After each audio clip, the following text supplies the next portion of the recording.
I'd like to call this evening's School Board of Trustees meeting to order. If we could all rise for the Pledge of Allegiance and remain standing for a moment of silence. I pledge allegiance to the flag of the United States of America and to the republic for which it stands, one nation, under God, indivisible, with liberty and justice for all.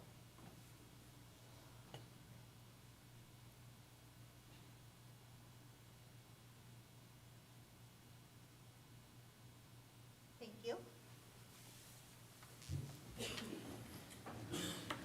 We have 3 meetings ahead of us, and the first one we are calling to order is our budget meeting. I'm sorry. And before we get started, we would need a roll call, please.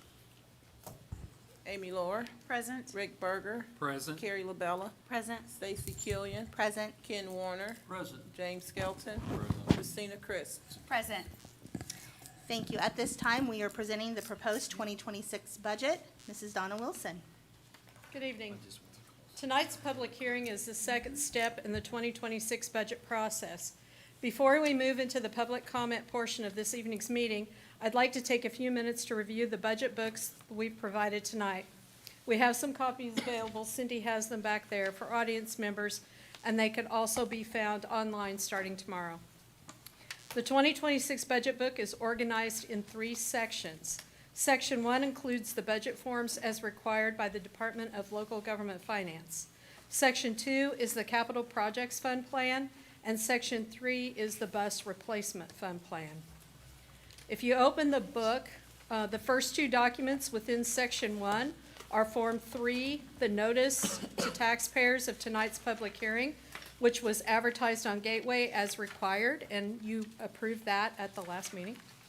The resolution, and then Form 4, the resolution for appropriations and tax rates, and that's the form that we will bring forward for approval on October 20th. As shown on Form 4, we will ask for you to adopt budgets for 5 funds: Education, Operations, Debt Service, Operating Referendum, and the Inland Casino Fund. We have not included a rainy day fund budget for 2026. The proposed budgets we presented total approximately $180 million. You can also see the proposed tax levies and associated tax rates for 3 funds, as there is no local levy support required for the education or inland casino funds. The total proposed tax levy is just under $53 million. These 2 forms summarize the data that can be found in the remaining documents in this book. After Forms 3 and 4, you will see the rest of the required budget forms grouped by fund for each of the budgeted funds.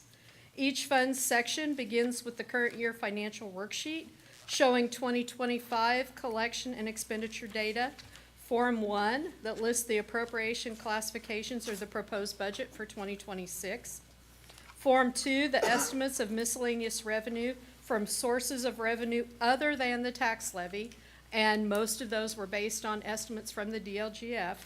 And finally, Form 4B. Form 4B is the budget estimate that shows the calculation of the budget, levy, and estimated tax rate of each fund. Within the documents for debt service, you will also see the debt service worksheet, which lists all debt by type and supports the budget figure for 2026. As a quick exercise, I'd like us to walk through the operations budget so that you could see the relationship between all of the required budget documents. If you'll turn back to the section for the operations fund, it's the last section before capital projects, and you have an orange divider, I think, right in front of capital projects. It's the group of forms right before that, and it probably is 4 sheets back. Operations is the last fund. And you want to start with the operations form at the top. It'll say the current year financial worksheet. That is the first form that exists for each fund. The fund starts with the current year or 2025 approved budget, and that would be a $44.1 million figure. It shows encumbrances, which were open purchase orders carried forward from the previous year, which would have been, in this case, 2024 carry forwards. with the result being the total appropriation or authorization to spend as shown on line 5 of $46.2 million for 2025. On line 6, you'll see $17.5 million, which represents the actual disbursements for January to June of 2025, along with the $390,000 appropriation reduction, leaving the balance available for expenditures through 12/31/25 of just over $28.2 million. There were no additional appropriations, levy excess, or temporary loan transactions in 2025 for the operations fund, so you can skip down to line 15 where we've shown the actual June 30th, 2025 cash balance of $20.2 million in operations, followed by on line 16 what we estimate we will collect in December from our last draw on our 2025 tax levy. For budgeting purposes, we estimated that we would collect approximately 98% of our net levy, and that is for operations $7.7 million. If you turn the page, we'll move on to the Form 1. The Form 1 is the budget estimate for 2026. Budgets on Form 1s are grouped by functionality, and for operations, you will see functions under the department heading, such as student transportation, skilled craft employees, equipment maintenance, maintenance of buildings, etc. On the last page of this form, in its several pages for operations, you'll see the total budget estimate for the operations fund is $46.4 million. Moving on to the next form, it's Form 2. Those are the estimates of miscellaneous revenue. This form shows estimates for revenues such as license excise, financial institution tax, transfers in from the education fund, etc., for the last 6 months of 2025, and the far right column shows 2026 calendar year estimates. You can see that we anticipate receiving about $9.7 million during the last half of 2025, and just about $17.5 million during calendar year 2026. Please note that the largest item, the last line, revenue code 5203, is a transfer from education to operations. And that last year was $16 million. The board approved that by a resolution in January of 2025. For this budget purpose, for the 2026 budget year, we're anticipating a transfer of $14 million. So we've moved it from 16 to 14 million. And if you'll remember, we're allowed to transfer up to 15% of education fund revenue to operations to subsidize that from what used to be, when the funds were together, everything was together in the general fund, part of state tuition support paid overhead also. This transfer is made by board resolution, and that resolution will be brought forward in January of 26 after we have final budget approval by the DLGF. And finally, the last operations fund page is the big report. That's the Form 4B. That's actually the budget estimate, the financial statement, and the proposed tax rate. The 4B itself has 3 sections.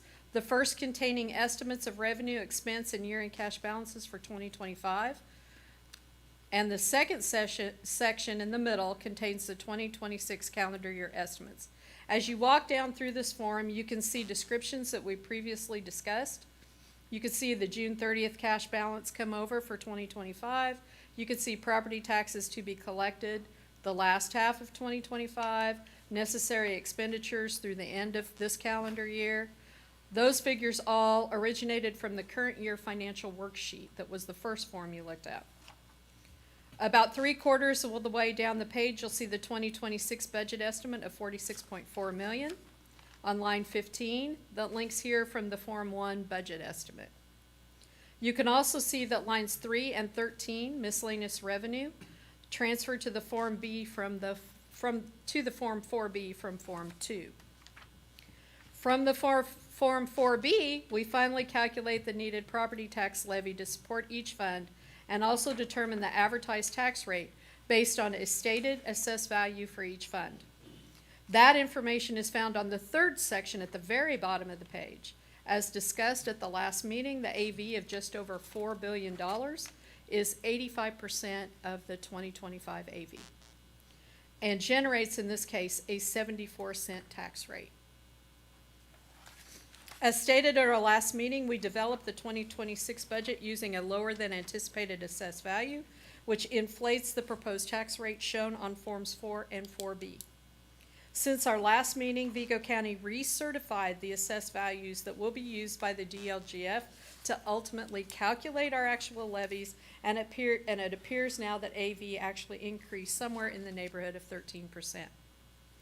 Also, keep in mind that the budgets and levies will be adjusted downward by the DLGF during the budget review process as they update our estimated figures and apply any statutory tax rate or tax levy limitations. And we've talked a little bit on the operations fund. We've included a $30 million levy. We know that we will be granted 4% growth, and that will be closer to $29 million when this budget is finalized. Section 2 in the budget booklet, behind that orange divider, is the capital projects fund plan. And it's a 3-year look at projected capital expenditures. The first year of the plan drives the capital expenditures budgeted within the operations fund. The CPF plan includes a page for all schools and facilities operated by the corporation, with the majority of expenditures reflected under the administration page or the general services building page. Please note that expenditures listed under each of these facilities are not indicative of projects or equipment we plan to buy for the administration building or general services, but rather those funds are managed by administrators in those buildings. So Clayton Creason has a large budget in general services that he administers, and the administrative team in this building, led by the superintendent, would administer the administration buildings page. Finally, the last section of the book includes the 5-year bus replacement plan. As you know, schools are allowed to replace buses over a 12-year rotation plan, which would allow us to replace up to 16 buses each year. For 2026 budgeting purposes, we budgeted $2.7 million for bus replacements, and you can see that schedule included in the bus replacement plan. You'll hear in a little bit from Dr. Newport, and he will talk about the electric vehicle, the bus grant, and that the amount shown in there for the majority of bus replacements in 2026 reflects that net cost after the grant provision. So it's, I believe, a little close to $169,000 for the cost of bus in 2026. Just as a reminder, both the capital projects and bus replacement plan expenditures are embedded within the operations fund budget. If you refer back to Budget Form 1 that we discussed earlier, you can easily identify these budget line items within these functional appropriation listings. Your final look at the 2026 budget will be at the October 20th board meeting, where we will present the forms one last time for consideration prior to adoption. Between tonight and October 20th, the board still has the ability to make reductions in both the presented budgets and tax levies. With that said, President Killian, it would be appropriate to open the floor for public comments on the 2026 budget proposal. So at this time, we could allow public comment on our 2026 proposed budget. I have not received any forms, but I want to give that opportunity to anyone in here present to comment or ask questions. Seeing none, we will move on to the next step, which do we need to have, is this a voting matter at this time? You'll vote. Is You're this just a presenting vote? information. This is where we can Nope. answer questions that any of you, the board members may have. So do the board, Madonna? are there any questions or comments from board members at this time on our proposed 2026 budget?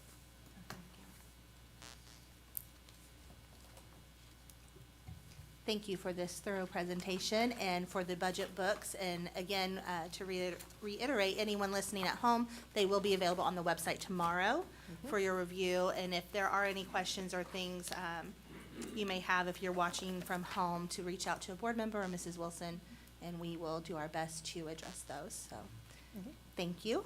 Thank you. At this time, I can entertain a motion to close this public hearing on our budget to open the hearing on the additional appropriations. I'll make a motion to close the public hearing on the 2026 budget and open the additional appropriations to the 2025 GO bonds. Second that. We have a motion and a second. All those in favor signify by saying aye. Aye. Opposed or abstain? Next, we are looking at the additional appropriations on the 2025 GO bonds. Mrs. Donna Wilson. Good evening. At your August 11th and August 25th board meetings, the administration presented information regarding the issuance of general obligation bonds for an amount not to exceed $12.2 million. As we discussed, the administration has been working with Gibraltar Design to identify building needs and has developed a list of potential projects that could be completed using these bond funds. These projects include HVAC improvements, emergency lighting improvements, fire alarm system replacements, roofing maintenance and replacements, domestic water service improvements, electrical system upgrades, and numerous paving projects. The bonds would also support equipment and technology acquisitions. Tonight, as advertised, we are holding an additional appropriation hearing on the above-mentioned bonds. As such, President Killian, it would be appropriate to open the floor to citizens' comments regarding the use of the bond proceeds as presented on August 11th and August 25th and reviewed this evening. At this time, we can accept public comment. I do not have anyone that has signed up, but again, I want to give you that opportunity to do so. Seeing none, we can move on to questions or comments from the board. This may be a little complicated, but when you say it's the 12.2, am I conflating that with the previous maximums we heard about the debt levy at 12.8? Because those are different numbers. No, that was levy. This is the dollar, the face value of the bonds Of that the will be bonds. sold. Okay, Yes. thank you for clarifying that. Yes. Because there are a lot of very similar numbers that are. I That just wanna be 12.8 or clear. $12.9 million levy is the amount to pay back all the different debt issuances. Right, That, yes. okay, thank you. And includes the 12.2. Just wanted to make sure I had the right number in the right column. Right, Thank you. you're right. Any other questions or comments? As always, Donna, thank you for these thorough Thank you. presentations and to allow us time to truly understand and grasp what we are moving forward with. So thank you for presenting. Do I have a motion to close our public hearing on the additional appropriations? I'll make a motion to close the public hearing on additional appropriations for the 2025 GO bonds and open the regular meeting. Second that. We have a motion and a second. All those in favor signify by saying aye. Aye. Aye. Opposed or abstain? Thank you. Now it is time to move on to our regular business of the Vigo County School Corporation Board of Trustees.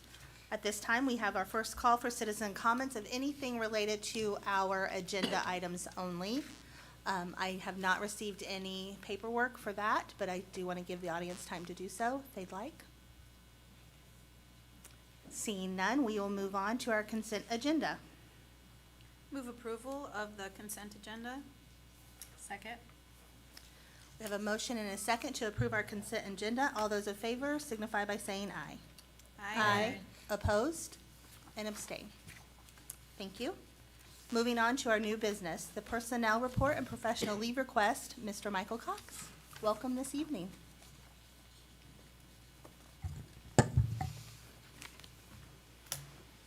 Thank you. Good evening, administration. Request approval of personnel and professional leave report as presented this evening. Move approval of the personnel report and professional leave requests. Second. We have a motion and 2 seconds for our personnel report and professional leave requests. Are there any questions or comments from the board? Just your usual update, please. Would be interested in find some speech language pathologists that we have posted out there, a counselor that just now has opened up, custodians, several custodian positions still there. And as we get ready to end and start October, starting into the new school year of next year. So our semester's almost up, so that'll start into the new school year. Just for our audience or anyone else listening, if they are interested in those positions, do they just go to our website to apply? Yes, they will be posted on RDS within our corporation, our website, and also Nimble, which goes through the state. And that's also linked to a lot of the different job websites. Thank you. Are there any other questions or comments? Seeing none, we do have a motion and a second to approve the personnel report and professional leave requests. All those in favor signify by saying aye. Opposed or abstain? Thank you. Thank you. Next, we have our benefit adjustments for 2026. Mr. Michael Cox. Thank you. I'd like to also let Richard Sutton, who's out here in the audience, come up and sit next to me. I had to put my glasses on, so I do have a lot to read. I apologize. Normally, I say very little, but tonight, not so much. Welcome this evening. Hi, thanks for having me. After reviewing the recommendation from the Vigo County School Corporation Employees Benefits Committee during the September 2025 meetings, the administration is seeking approval to implement several updates to the 2026 renewal benefits. The committee is comprised of representatives from all employee-eligible insurance groups within the Vigo County School Corporation. The first recommendation pertains to health insurance providers, changes and plan modifications. The committee suggests transitioning from United Healthcare to Anthem as our health provider. This change will be accompanied by a 9% increase in health insurance premiums effective January 1, 2026, to adequately fund our claims experience. This increase affects all three plan tiers provided to our employees. The increase remains below the national trend of 12%. In addition to the 9% premium increase across all plan tiers, the Internal Revenue Service mandates an adjustment to the minimum deductible for the high deductible Health Plan 1. The embedded deductible will increase from $3,300 to $3,400, reflecting a $100 increase to comply with the Internal Revenue Service requirements. The Benefit Committee also recommended modifications to the PPO plan structure effective January 1, 2026. The proposed change includes increase the out-of-pocket deductible to $2,000 per individual and $4,000 per family, up from current levels of this plan of $1,500 individual and $3,000 family. Along with deductible adjustment and increase in physician's office copay from $35 to $50 per visit, and an increase of Tier 4 specialty medications copay from $75 to $150.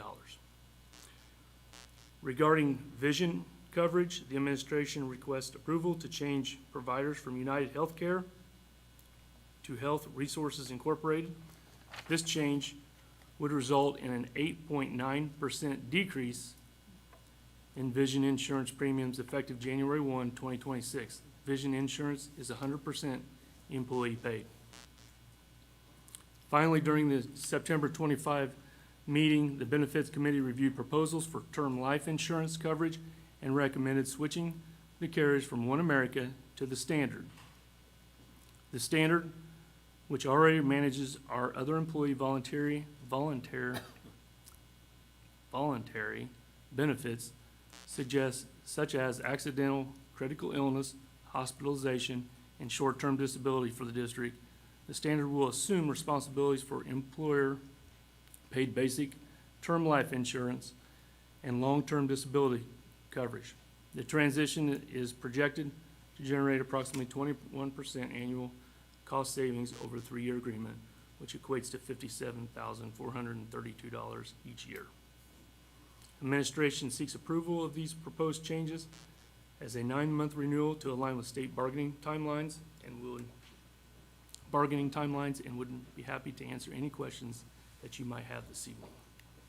I'll make a motion to approve the benefit adjustments for 2026. I second. We have a motion and a second for the benefit adjustments for 2026. Are there any questions or comments from the board? Remind us again who sits on the committee. We would have any individual that's within our corporation that's eligible for insurance, so that are our teachers, admin clerical, school secretaries, technical managerial, administrators, and I'm missing food service managers, sorry. They all have representatives on that committee. Are there any other questions or comments? Seeing none, we do have a motion and a second to approve the benefit adjustments for 2026. All those in favor signify by saying aye. Aye. Opposed or abstain? Thank you so much. Thank you. Thank you. At this time, we're moving on to our September accounts payable docket. Please welcome Mrs. Donna Wilson back to the podium, or the table. I'm sorry. Took me a lot. Good evening again. The Board Finance Committee met Thursday evening to review the September accounts payable docket that is included in your board packet this evening. There were no members of the public present at that meeting. The following items were pulled for further review. Quaver Ed incorporated $34,300. That was for an elementary counseling program that included class lessons covering such topics as bullying, social skills, etc. And that was paid from Title I Part D funds. Matrix integration, $139,907.39. We contracted with Matrix to install and configure wireless controllers at high school athletic facilities, which address the need to expand our Wi-Fi network across the high school campuses and specifically out across the athletic fields. Paid from the Operations Fund IT Department budget. And creating positive relationships, $20,000, and that was for the CPR curriculum resources for grades 6 through 9. That was paid from Title IV funds. We also talked a little bit about some of the larger items included in the board packet for approval tonight. Specifically, claims to educational furniture. And if you'll remember, educational furniture was the provider that we purchased all the cafeteria tables for that went to the 3 high schools plus Honey Creek Middle School.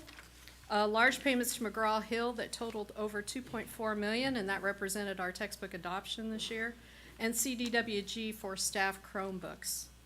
And I'd be happy to answer any other questions you may have, but with that, we present the September accounts payable docket for approval. Make a motion to approve the September accounts payable docket as presented. Second that. We have a motion and a second to approve the September accounts payable docket. Are there any questions or comments from the board? Maybe we could just add, because of some conflicts, JD got to attend his first finance committee and had a lot of questions, and I think it was a good meeting. Very enlightening, Yeah. to say the least. General public should come to them. It's very educational. That is a wonderful reminder that our finance committee is one of our open to the public meetings. So if you ever have the time to attend, it is very enlightening, as JD said, to see how large our accounts payable docket is and to hear those questions that board members have.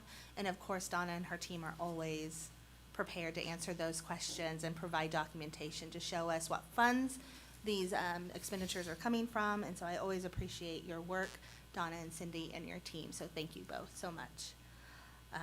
Seeing no other questions or comments, we have a motion and a second to approve the September accounts payable docket. All those in favor signify by saying aye. Aye. Aye. Opposed or abstain?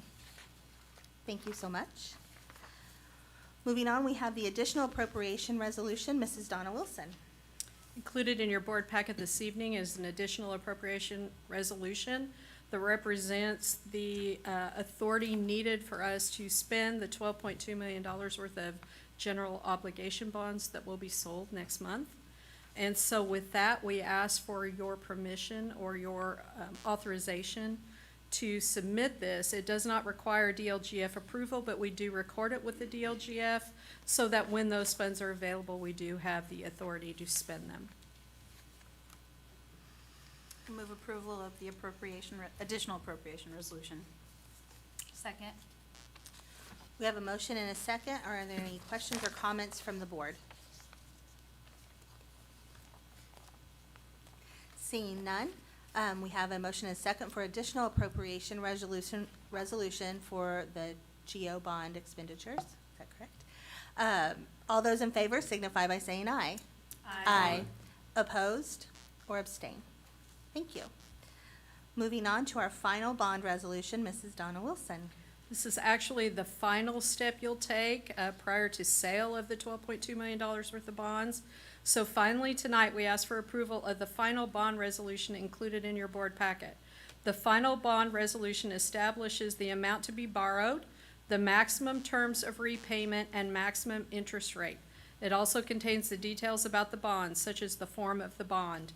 As part of this resolution, the Securities and Exchange Commission requires that a school corporation enter into a master continuing disclosure undertaking before it issues bonds. As such, the district agrees to annually provide certain types of financial information to the SEC's EMMA database and provide notice of certain material events on a timely basis. Embedded in the resolution is the legal requirements for that reporting, which we engage Baker Tilly to monitor and help us provide. We recommend approval of the final bond resolution this evening. I'd ask for your approval. I'll make a motion to approve the final bond resolution. Second. We have a motion and a second. Are there any questions or comments from the board? I just want to say thank you for this process. I think it's very transparent with the steps we have taken and that you have presented along with the team from Baker Tilly and Ice Miller as we move forward. Please, if the public listening, if you have any concern about that, you look at our prior meetings up until this point where they gave presentations. I'm, again, just always appreciative of the work that you do and the Thank you. transparent information you provide to give anyone paying attention the opportunity to see what is going on in our financials here at the corporation, so thank you. Yes, Thank you. thank you, Donna. We do have a motion and a second for the final bond resolution. All those in favor signify by saying aye. Aye. Opposed or abstain? Thank you. Moving on, we have a bid recommendation for VCSE HVAC projects for 2025. Mr. Clayton Creason, welcome this evening. Thank you. Good evening. So I have 3 recommendations this evening. As you said, the first one is for our 2025-2026 HVAC projects. On Thursday, September 11th, bids were opened for the Vigo County School HVAC projects. We received 3 bids. The tabulation sheets included in your board packet for review. After thorough evaluation, we're pleased to announce that Freitag Weinhardt submitted the lowest responsive and responsible bid for the project at a total cost of $917,600. The bid aligns with the project specs, and the contractors provided all necessary documentation required in the bid package. Following our review, we find that Freitag Weinhardt complies fully with the bidding requirements and is capable of executing the work as outlined. Therefore, we recommend the acceptance of their bid and the issuance of a notice to proceed to follow the contractor to begin securing materials, labor, insurance, and the necessary preparations to finalize the contract. The scope of work for that HVAC includes Deming Elementary, it's the replacement of the chillers and pumps there, and Terre Haute South High School, the planetarium, replacement of air handling units, and variable air volume units. So at this time, I'll answer any question. And I'll also note that, I guess to rewind, during the assessment of all our HVAC and whatnot, the number one area of concern from an HVAC standpoint was actually Wabash. But what we did, we have a plan to rebuild the chiller at Wabash with Dakin, the OEM there. And then the chiller that we're gonna pull out of Deming Elementary will be saved, so we'll have spare parts for that chiller. But due to the plans with consolidation and whatnot, we did not want to go forward with the complete replacement at Wabash. But, so, any questions? Madam President, do we have 3 recommendations and we are looping them together, and, or do we need to vote separately on those? They are listed separately. Yeah, they're current- listed separately. They're separate right Okay. now, so we Just- will take the HVAC Okay. first, so 7.6 on our agenda. I'll make a motion to approve the bid recommendation for the HVAC projects of 2025. Second. We have a motion and a second to approve the bid recommendation for the HVAC projects for 2025. Are there any questions or comments from the board at this time? Just to be clear, it was just the 2, the Deming and the Terre Haute South Planetarium Yes. totaling the 917, Yes. correct? Okay, thank you. Any other questions or comments? Seeing none, we do have a motion and a second to approve the bid recommendation for VCSE HVAC projects to Freitag Weinhardt. All those in favor signify by saying aye. Aye. Opposed? Or abstain? Thank you. Moving on, we are doing a request for proposal recommendation for our commercial fuel supplier. Mr. Clayton Creason. Okay. So at this time, I have a recommendation for award of commercial fuel supplier from Keystone Cooperative. On Thursday, September 19th, bids were opened for the Vigo County School Commercial Fuel Supplier Contract. We received one bid submitted by Keystone Cooperative, and we carefully reviewed that bid and required documentation, and we find that Keystone's proposal complies with all our requirements. At this time, we're recommending approval of Keystone Cooperative's proposal as summarized in your board packet, and we further request authorization to proceed with the development and execution of the contract, which will be based on market pricing at the time of acceptance and structured according to the submitted proposal.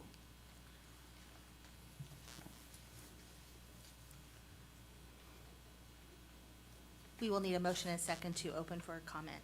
I'll make a motion to approve the request for commercial fuel supplier. Second. We have a motion and a second. Are there any questions or comments from the board? May I ask, is it common to only receive one proposal during the bid process? I think with the fuel, yes, I didn't find that, because part of the request on that proposal was to have a certain number of commercial fueling stations within a radius, because there's 3 that Keystone operates, one on First Street, one down off of Harlan, and then one out by the Walmart on the east side. So that's a critical component to that contract, and there's nobody else that can Touch that. compete with that, so. And how long have we worked with this supplier previous? Do you, A long time. They've had multiple names. I know it was a County Mark or Country Mark at one time, but it's been through the same co-op. thank you. Are there any other questions or comments from the board? Seeing none, we do have a motion and a second to approve the proposed recommendation for our commercial fuel supplier. All those in favor signify by saying aye. Aye. Opposed or abstain? Thank you. And last, we have the recommendation for contractor for 2025 paving projects, Mr. Clayton Creason. Okay, at this time, I have a recommendation for award of paving projects to ST Construction. On Thursday, September 19th, bids were opened for the Vigo County School paving projects for 2025. A total of 3 bids were received, and the bid tabulations included in your board packet. ST Construction submitted the lowest responsive and responsible bid at $667,420. After review of the bid and the additional required documents submitted by ST, we find that their bid complies with all bidding requirements.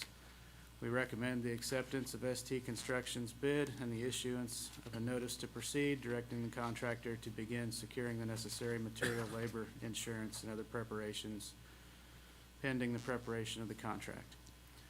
The scope of work for the paving includes Riley Elementary School. Basically, we'll be redoing that parking lot and restriping everything. There will be some drainage improvements on the northeast corner back behind the building. And then there were 2 alternates for that school. There's a bike rack that needs some attention that they're gonna work on. And then there was an alternate for a tennis/pickleball court.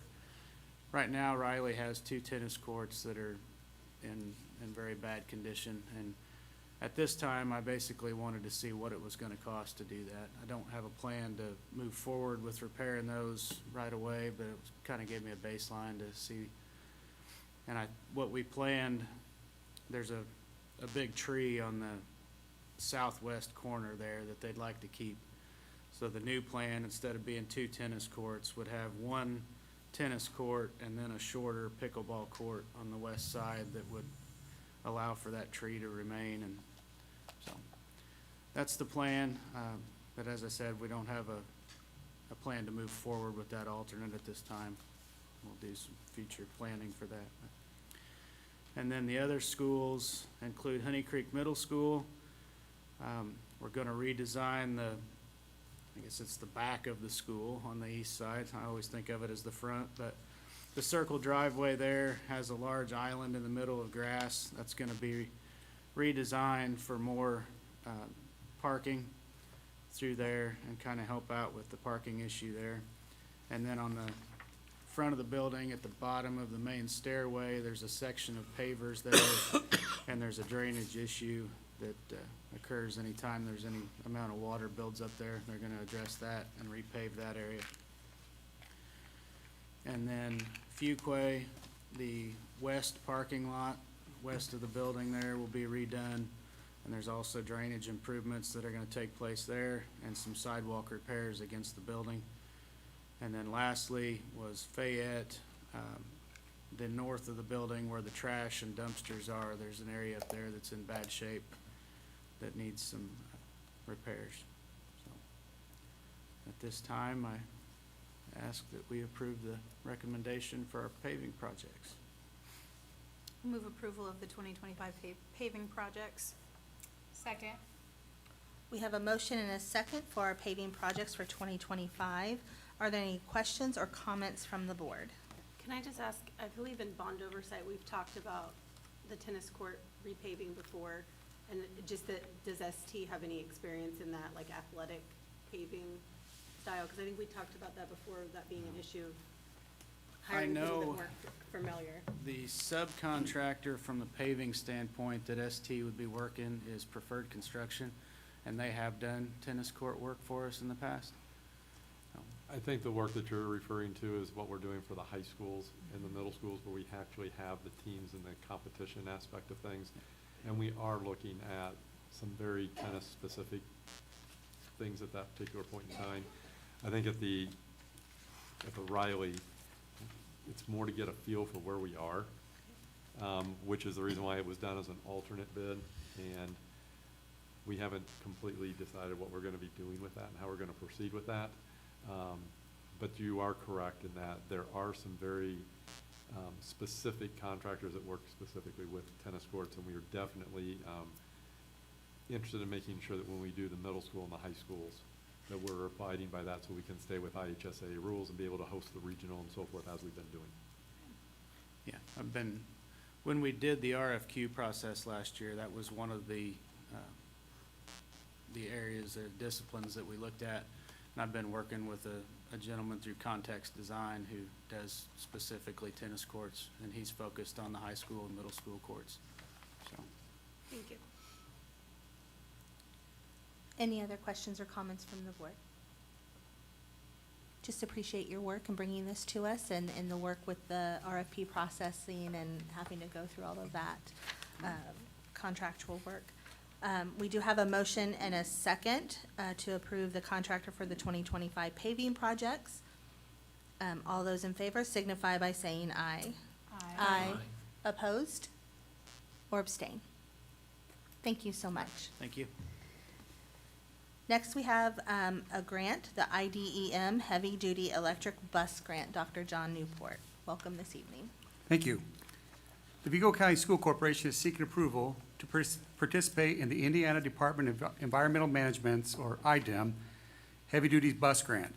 The purpose of this grant is to enable IDEM to award $3,920,000 to the VCSC for purchase of 14 U.S. EPA emission-compliant electric vehicle school buses, or EV buses, that will replace 14 of the existing diesel-powered school buses that are used for the same original purpose of transporting students.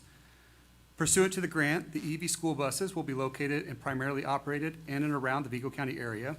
The cost of an EV school bus is significantly higher than a diesel-powered bus, but with this grant, VCSC's out-of-pocket expenses will be comparable to a diesel-powered bus's out-of-pocket expenses. The IDEM heavy-duty grant will offset the remaining costs. The budget summary outlined in your board packet shows accounting for $3,920,000 for the heavy-duty bus grant and approximately $2,369,052 split over the 2025 and 2026 budget years for the VCSC out-of-pocket expenses from the bus replacement fund. This brings the total value of the grant and out-of-pocket expenses to $6,289,052 for the 14 EV buses to become a part of the VCSC school bus fleet.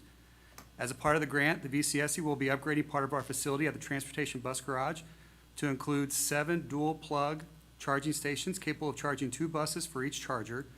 The cost for installing these charging stations will be offset from an IRS tax credit. Businesses and tax-exempt organizations that buy a qualified commercial clean vehicle may qualify for a clean vehicle tax credit of up to $40,000 per EV bus under the Internal Revenue Code 45W. This brings the total of EV bus credits to $540,000. These funds outlined in the budget summary of your board packet will be allocated towards infrastructure upgrades, including but not limited to transformer prep and installation, charging station purchases and installation, construction modifications to facilities and equipment, and offset other equipment and infrastructure costs from the overall transportation department. Part of the heavy-duty grant application process included pre-consultation with Duke Energy engineers to identify an incoming power feed from the main transmission lines and a rough location for the installation of the transformer to make sure that power infrastructure is capable to handle the load and is already in place. In addition, the rebate process requires a 1% down payment to be made to initiate the rebate funds. With the total of this program in excess of $6.2 million, 1% is still a chunk of dough and would equal an amount of $63,083.86.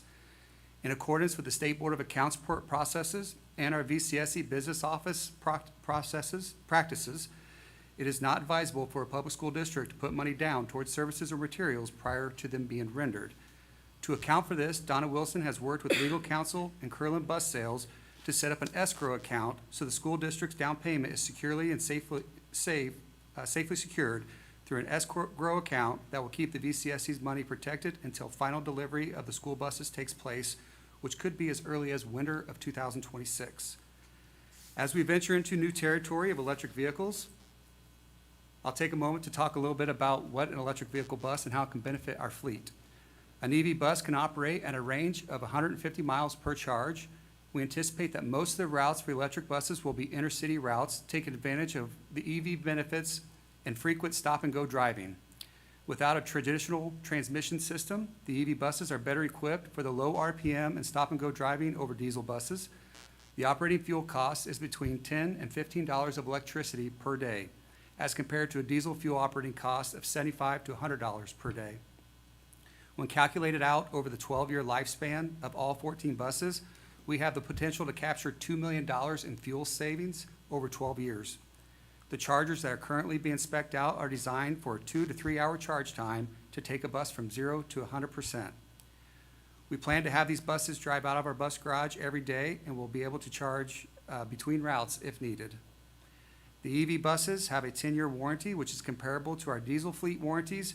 To give it a comparison, a diesel engine and its components may be covered under warranty and allow for replacement. In the same respect, coverage of items such as the EV batteries and inverters are also taken into consideration with the same overall understanding of our diesel power plants. Finally, we anticipate additional savings with routine maintenance items of the VCSE bus fleet maintenance program. Most of the parts and maintenance items that our VCSE mechanics service are the same as our diesel fleets. The brake shoes and drums, the tires, the rims, the steering components, the lights, the compressed air systems, all are the same as diesel bus parts. We also anticipate additional savings in oil changes and engine fluids, as an EV bus does not require the 29 quarts of oil or the 12 gallons of antifreeze as their diesel counterpart. Tonight's recommendation is asking for approval to participate in the IDEM heavy-duty bus grant and execute the contract found in your board packet this evening. Legal counsel has reviewed the contract and it does not recommend any changes. I'll take any questions you may have. Move approval of the IDEM heavy-duty electric bus grant. Second that. We have a motion and a second to approve the IDEM heavy-duty electric bus grant. Are there any questions or comments from the board? Dr. Newport, do those buses have, if we have a long-distance route that we need to go, like a sports team needs to travel, what, do we just not use an electric bus for that? Correct. We would stick with our diesel fleet for some of the long-distance travels. There has been some conversations roughly with some other districts that may have, where we may be able to look at we'll let you use our charging station if you let us use yours and that kind of that. But that's an event that we'll take that conversation on when it comes to that. Right now, we just intend to use them for transporting students to and from school. Okay, so there would be 14 of these that are electric, and then how many others are diesel in the fleet? About Our fleet is 126 school 126. buses. Thank you. I'm sorry, 176 school buses. 176. 124 routes, 176 buses. Thank you. Do you anticipate the improvements or the expansion of that we need for the transportation garage for the charging stations? Will that happen during this time before the buses are delivered? So that will happen from now until winter of 2026? Yeah, with approval this evening, we'll immediately start planning on what kind of construction needs to take place, especially continuing conversations with Duke Energy about the placement of the transformers, so we can make sure that's included in our design process. This is exciting. What's everyone looking at me for, kilowatts, right? I'll also point out, this initiated through conversations that we've had with Rose Holman in terms of just various partnerships. And one of the things that happened is, I want to give a shout out to Rick Stamper. Rick Stamper actually helped us write the grant. Rick is one of the people out at Rose Holman. Nice.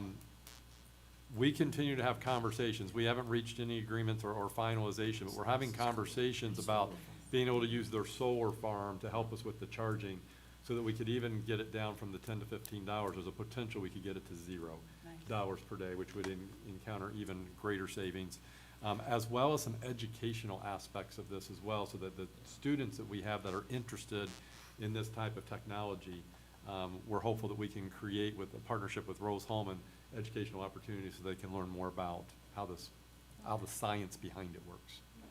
Yeah, I think this shows accountability from us as a board too, because there's a lot of these buses out there, and we're just, finally getting into the stage of using them here in our corporation, so, I think the partnership with Rose Holman would just ace it even more. You're right, Dr. Hansel, yeah. Do you know, within this grant, is this something they anticipate to offer every year, or is it, I know there's been some steps we've had to take to get it to where we are now, but is this something we could possibly look forward to as we move forward? You don't know. The short answer is we don't know. That is fine. Yeah. I figured, but I thought I'd ask. Okay, any other questions or comments? Thank you for the work on this. At this time, we have a motion and a second for the IDEM Heavy Duty Electric Bus Grant. All those in favor signify by saying aye. Aye. Opposed and abstain. Thank you. Moving on to our third reading of our policies listed here. Superintendent, Dr. Chris Himsel. Yeah, we want to, please note that the following policies are being presented for second reading. This does not require any action by the board. This is just giving the Are we community. doing second first or third? Second first. I'm sorry. I'm sorry. I got it, I'm sorry. It's on the agenda backwards. Okay, we want second no reading issues. first. I will do the third reading first. Okay. I recommend adoption of the policies presented in your respective packets for third reading. On September the 24th, a meeting of the policy committee took place. As noted I want to please note that there were no members of the community present at this meeting, even though it was a public meeting. And I also want to point out that John Newport and Michael Cox participated in my place because I was unable to be there. Each of the presented policies were reviewed by members of the policy committee. An agreement on the wording of each policy was reached and prepared to present for the consideration to the Board of School Trustees. I also want to remind you, this is one of these policies that we're recommending is a continuation of changing over from Neola over to our church, Hittle, and Antrim. And the second one is a new law, and it's pretty much reflective of the new state law. The policies that I'm recommending for adoption are D-475, the justifiable decrease in teaching positions. This is a transfer from the old Neola policy to the new CCHA policy. And E-200, religious release time and credit for religious education. That is reflective of a new state statute that we are having a policy to be in alignment with that. Previously, each of these policies were presented for first reading during a meeting of the policy committee, and they were presented for second reading during a regular meeting of the Board of School Trustees. Since their presentation for first and second readings, questions have been asked, and these questions have been investigated and answered. The answers to these questions and all else that we learned while gathering the answers were taken into consideration as these policies were finalized. The policies as presented this evening for third reading have been reviewed and supported by our legal counsel. The other policies that were presented at previous meetings of the Board of School Trustees continue to be reviewed by members of the Policy Committee. The reason they are not being recommended for approval this evening is because we continue to seek clarifications to questions that have been asked. We are awaiting responses from those who we asked those questions of, or we are awaiting clarification from our legal counsel to ensure that the members of the Policy Committee fully understand the recommended wording of these policies. They will be presented for third reading and board consideration after consensus among the Policy Committee members is reached. To summarize, I recommend approval of the third reading policies as presented in your board packet. At this time, I can respond to any questions that you might have. I'll make a motion to approve the third reading policies. Second. We have a motion and a second for the third reading of the policies presented. Are there any questions or comments from the board? Seeing none, all those in favor signify by saying aye. Aye. Opposed or abstain? Thank you. And I apologize for having my script in reverse order. Well, next, we are the second reading Yes. of the following policies. Do want to note the following policies were presented for second reading. There is no action that is taken. This is done just to give the community being aware that we are taking a look at these policies so that they have feedback that they want to give to any of our policy committee members they can.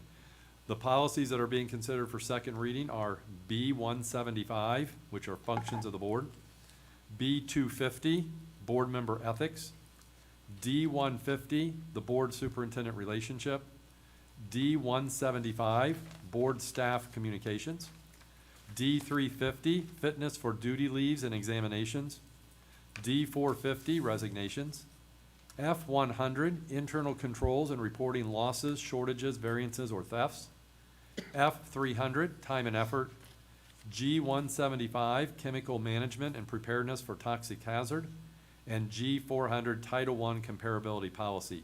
Each of these are part of the transfer from Neola over to CCHA. We already have approved policies. We're just simply converting them over for CCHA. Each of these policies were presented for first reading at the September 24th meeting of the Policy Committee. Again, there were no members of the community present, and as noted before, John Newport and Michael Cox participated in the meeting in my place. The second purpose of the readings is to make members of the board and school trustees and our community aware that these policies are being reviewed for potential revision. If anyone has suggestions or questions about the policies being presented for second reading, please forward them to a member of the Policy Committee, Catherine Hill or me. Members of the Policy Committee include Amy Lohr, Stacy Killian, and Carrie LaBella. I'd just like to add one comment about we had several policies that were kind of contingent upon another one passing, so we Yeah. probably could have had more for the third reading this time, but we're waiting, we don't want to bring anything up that is waiting for another, dependent Right. policy. So for other members of the board, just wanted to make that clear. Thank you for that. So there is no action needed on. Second reading, there's no On action. second reading.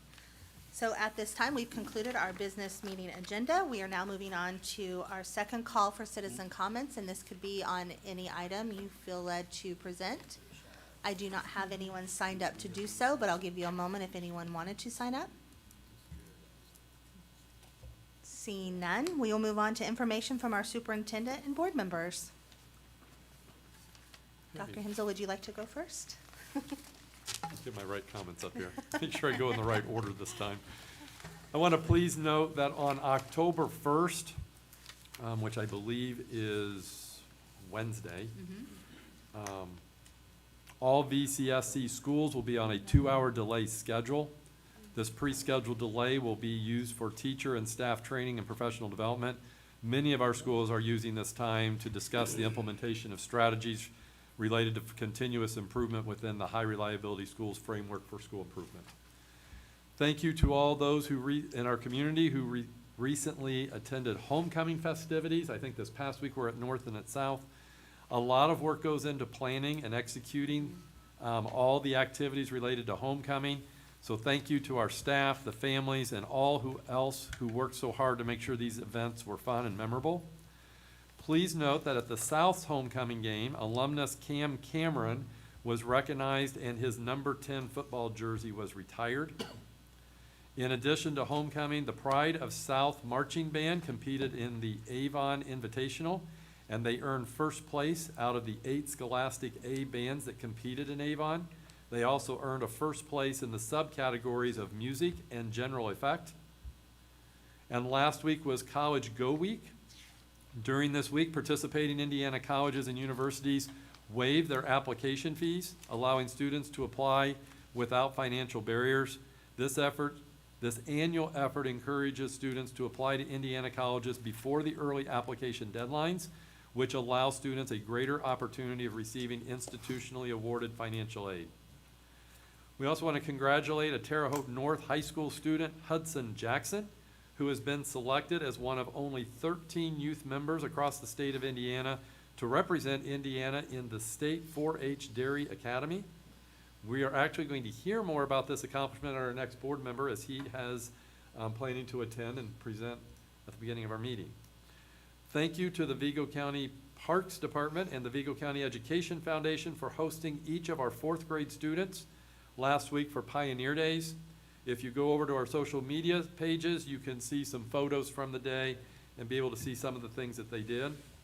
And then lastly, the local McDonald's stores hosted the Terre Haute McDonald's Gives Back Day on September 23rd. This is the 3rd year that our local owners have hosted this event, which benefits the Vigo County Education Foundation. As a result of these most recent Giving Back Day, $5,000 will be donated to the Vigo County Education Foundation. This actually brings the total over the 3rd year of this partnership to $13,000.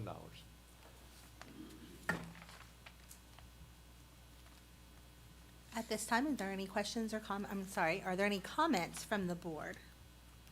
I would just like to take a moment to say that the board has just finished school visits to every single building to sit and be available to the teachers and staff there. And I know we've talked about it a couple times, but that we're finished with it now. And I just want to take a moment to say thank you to everyone who came out and spoke to us. We tried to hit during the lunch hours so that we were not inconveniencing anyone, but we're making it as flexible and easy as possible. And we learned a lot, and we took back a lot of good feedback, and the purpose of it was to hear from them what they thought of the facilities proposals, what concerns they had, what feedback they had. And it was extremely educational for us as board members. I've never had that experience. I don't know that the board has ever done that before. And I just want to take a moment to mark the occasion and thank all the schools for, and the administration too, because I know that there are places, there are other districts where maybe that's not done or not wanted, but it is here, and I appreciate that very much. The other thing I wanted to throw out is in December every year, the legislature takes applications for students, high school students, to be pages during the legislative session. And I just hope that people are thinking about that and wanting to maybe participate. It's a really fun experience. You get to go up there and see the ins and outs of the legislative process for a day and get your picture taken at the speaker's podium and fun stuff like that. So that's all. Yeah, I got a comment, don't worry. Echo what Amy said there, really enjoyed the school visits. Like she said, all of us went out there, and thank you to everyone that put up with us while we were out there. So I'd just like to do a shout out, Sue, to the Tribune Star. This piece that just came out recently, Progress, you guys all nailed it. Your team did an excellent job. You talked about housing, Intech, the new company coming into town, tourism, and you did an excellent article on our plan, so thank you very much. I appreciate that. So hats off to you and your team, please. I'll just share that there were 3 of us that attended the Indiana School Board Association's fall conference. I felt like there were some very applicable sessions offered that we were able to sit in and network with other school board members. And again, know that we are not alone, but I think the biggest piece I will take away from that is when people found out I was from Vigo County, they knew what we were trying to do with our facilities reorganization. And they were very excited and just supportive to see what we're going to do and what our community will support for us moving forward. And I just took away from that, one, that people are watching us, but two, that people are rooting for us. So just continue to educate yourself on our facilities plan. If there's any questions you have, to reach out to us as a board member, Dr. Hemsel, anyone on the administrative team. We are ready and willing to have those conversations and to answer any questions you may have, because we want to bring you with us. We can't do it without you, and just that support and knowing that we have it statewide and it is known, I think puts a different type of spotlight on us. So just remember that we do have great support out there from others that understand what we're going through. So thank you for that, and to the board members and Dr. Hemsel for attending. And on the other thing, I'll just piggyback off of Amy, the school visits. Thank you to the board members. All of us went into groups of 2 or 3 into the buildings. Thank you for doing that and making that a priority. I think we do have a great team that realizes what we have in front of us, and just want to show our teachers and staff that we are available and are listening, but also to our buildings that they were very welcoming. I can't think of anyone that didn't offer us something to drink, didn't maybe have some snacks out. The conversations were very good. Maybe uncomfortable at times, but very good conversations. So thank you all for giving of your time and your busy schedules to do that. All right, seeing no other comments, we will move on. Our future meeting, October 20th, here at the administrative building at 6 p.m. We hope to see you there. At this time, I'll entertain a motion for adjournment. Move to adjourn. Second. All those in favor? Aye. Aye.